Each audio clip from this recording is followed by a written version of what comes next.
Let's get straight into it, man. Psalm 55, bro. Yeah, Uh, I was listening to that working out the other day, right? So I'm listening to it again. And so the first time listening to it, I'm like, all right, I'm catching the flow and I'm listening to the lyrics, but it's like, it's hard, right? It's the energy. The yeah, second time I'm listening to it, be real, like I'm really feeling the story though. Like, sometimes you hearing something the first time, like you just gotta catch the flow. You you getting catching, you into vibe, it. yeah, you vibe into it. The Yeah, second time, I'm like, oh shit. I felt it. Yeah. So, I mean, that experience. Tell me, what's that experience though? Yo, so the crazy thing is Psalm 55 is as much my story as it's straight me reading from Psalm 55 in the Bible. Right. Like literally, we've all been through betrayal where we've had our homies turn on us and do some shady stuff, whether it's like, it could be as small as like, shoot, talking to your girl, or it could Yeah. be as serious as like legit talking behind your back, the same thing that you told them in secret, you know what I'm saying, as y'all homies. So um I currently am in a situation where, me and some friends are trying to work out, me in particular, a friend, are trying to work out some differences and disagreements that just kind of went misguided on both of our sides. But in me finding my emotion as a Christian, I go and find my emotion and tap into the word and realize like, yo, that there were people who before me felt the same way I felt. And not only does God relate to how I feel, but there are legit stories in the Bible talking about homies betraying them. So Yeah, I'm facts. pushing through. I come to Psalm 55 and I'm just reading it and I'm seeing David's story about how somebody he loved, his brother who he was like literally riding with, and you know what I'm saying, they was doing everything together, turned his back on him and now was trying to kill him and, doing dirt on him and everything. Right. Dang, this is my story. This is how I'm feeling. And so I tapped in and really just kind of put my own words onto what I was reading in the passage, and that's how Psalm 55 was born. Man, I love that you even correlated that to, like you said, like the Bible and the stories that come before us, because always we're not doing anything new that's happened before. So when you were creating that song, was it like, because sometimes artists too, sometimes you're writing this or you recording it like, oh, sometimes you record something, you ain't even thinking about who you may think will hear it. But then sometimes you record, you like, I can't wait for this person to hear it. Not from a cynical point, but just get the message point.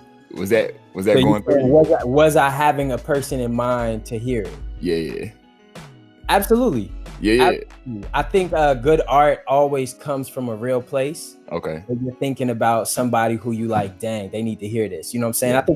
I think naturally we all do that. Now, I'm not saying that's the right thing to do, but I do think it brings inspiration. And the one thing that I wanted to be able to do was be able to channel my emotion in a way that I feel like ultimately was constructive, because I didn't sit here and when you listen to the song, it's not ultimately me ending on the point like, dang, you know what I'm saying, we ain't never gonna be back good. It's literally me coming to a place where it's like, you did me wrong, now I gotta watch my back, and now I don't know if we can ever be cool and if I can ever trust you again. Right. But I'm gonna let it ride and I'm gonna take it to God and I'm gonna let it be what it's gonna be. So I kind of left it at that place where there's still room for reconciliation in real life, because ultimately that's what I want to be a possibility for me as a man anyway. Always reconciliation. Okay. How do you so I mean, that's you, like you said, evolving as a man. How do you like morph that into an artist too? Like when you finish that song, how did you see yourself evolve? Man, I finished this song and I felt like this is one of those songs in my catalog that absolutely is going to last for time. You know what I'm saying? It's going to beat the test of time, because no matter where we go, no matter how much technology evolves down the line, 5-10 years, no matter what new social media app is buzzing, everybody's going to always be able to relate to somebody cutting them, somebody, you know what I'm saying, shiesty, who they trust in. And so I felt like this song was one of those like growing up elevation moments for me, because I'm like, dang, I finally made a song that I feel like is going to be around and it's going to be able to, no matter how far we get in the future, somebody will be able to listen to it and still feel the same pain. So Okay. Wow, man, that's real right there. I like that. I like that you had a vision to say, yo, I want this song to last. When Yeah. 2040 hits, I want this to still somebody feel this. That's real. I That's feel like real. that's how we got to create. You got to Yeah. create always with the future generations in mind, because you know what I'm saying. I think a lot of times artists nowadays are making music only thinking about the moment. Right. And Right. if you really got a message and something you want to give to the people that's going to be able to bless their soul and, you know what I'm saying, kind of lead them somewhere. I feel like great artists, that's why we got like people like Kendrick Lamar. He takes a while to pop music, but he's always leading the people somewhere, and we can go still listen to Good Kid, Mad City and Section 80 and still be like, you know what I'm saying, inspired to this day. And I feel like that's what great artists do, and so that's what I'm going to do.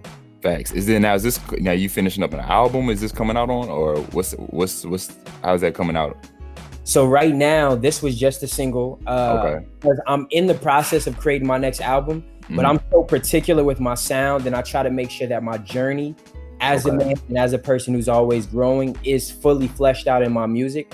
So for example, with my last album, which I dropped on my wedding day, it was all about me and my wife and our love journey. And so right now I'm in this season where I'm kind of dealing with a lot of different things. I'm living in New York City. I'm adjusting to married life, but I'm still also like trying to experience new things, new sounds. I'm learning, I'm reading a lot of books. So my next album is in the process. So in the meantime, I don't want to leave the fans hanging without no new music. So if I get something that inspires me in that moment that I feel like doesn't ultimately fit the album that I'm going towards, but still blesses the people now, I'm gonna always let it go. So bet. Was. Nice. Well, I appreciate you, man. Is it anything that you want to shout out? I know you got some other things that you have a podcast, right, too? Absolutely. Yeah. All right. So shout out all that out. Yeah. So I want to shout out my podcast. I have a podcast with my wife called Tour Life, and we talk about pretty much just navigating marriage and a lot of the things that married couples won't tell you about. A lot of the things that we always, we see. It's funny. She just posted something where it's like we see a picture of marriage, and we be like, relationship goals, all y'all cute, but we don't see the actual work that goes in behind the scenes to make them cute photos, you know what I'm saying? And to actually be able to smile in public. So my podcast with her is really powerful. It talks about that. And another thing I want to shout out, man, is I just want to let y'all know, man, Cellus Hamilton is a man for the people, man. I'm always going to be out here trying to make sure I give something back to the world, let people know about God and let people know about how Jesus has changed my life, and do it in a way that's just tasteful and still true to the core of hip hop. So that's what I got to say, man. Yo, thank you, man. I love it. I'm supporting it. We're pushing it, and I appreciate it, bro. Man, appreciate you, man.